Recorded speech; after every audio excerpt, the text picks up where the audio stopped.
Тері ауруларының ең көп тараған түрі тері саңырауқұлақтары. Бұл ауруды бірі білсе, бірі білмейді. Бұл ауру теріні дұрыс күтінбегеннен болады. Шын мәнінде адам терісі өте нәзік.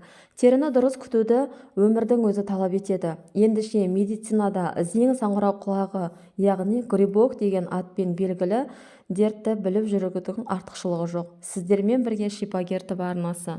Құрметті оқырмандар, осы айдың соңына дейін 2000 оқырманға жетуге атсалысуларыңызды сұраймыз. Ол үшін арнаға тіркеліп, лайк басып, қоңыраушаны баса кетіңіз.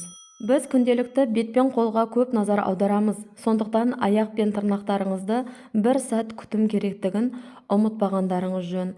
Тазалық аяқтағы түрлі ауруларды және одан жұғатын тері дертінен сақтандырады. Ал күтінбеген жағдайда аяқтан жағымсыз иіс шығатыны белгілі.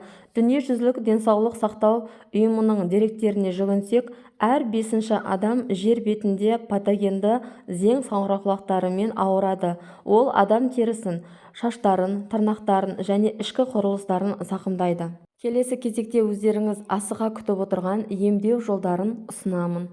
Қолдың тырнағындағы грибокты емдеу үшін кофені қою қылып шығарыңыз да тұнбаға саусағыңызды салыңыз. Бұл әдіс аяқтағы грибокты да жақсы емдейді. Өкшедегі қалыңдап мүйіздене бастаған теріні жұмсартады. Күніне 3 рет қайталап тұрсаңыз, теріңіз жұмсарып, ауырғаны басылады. Грибок майонездің 200 граммдық банкасына уксустың эссенциясын құйып, оған жұмыртқаның қабығымен қосып салыңыз. Қараңғы жерде жұмыртқа еріп кеткенше тұрсын. Еріп болғаннан кейін жұқа пленканы алып тастаңыз. Дайын болған ерітіндіге 1 шай қасық сармай қосып араластырыңыз. Араласып дайын болған қоймалжың мазды алыңыздағыны азанда және кешке тырнақтарыңызға жағып тұрған дұрыс. Тырнақтың үстіне майды жағып болған соң салафан қойып, оның үстіне бинтпен орап тастаңыз. Тырнақ жұмсарып көтерілген кезде қырқып тастаңыз. Грибокты емдеудің бірден-бір жолы. Ешқашан теріге сұйытылмаған эфир майын жақпаңыз. Эфир майларын қолданбас бұрын аллергиялық реакциясы жоқ па, соған көз жеткізіп алған дұрыс. Көз жеткізу үшін оларды тасымалдаушы маймен сұйытылған түрін теріңізге аз ғана жағып, 24 сағаттан соң теріні көріңіз.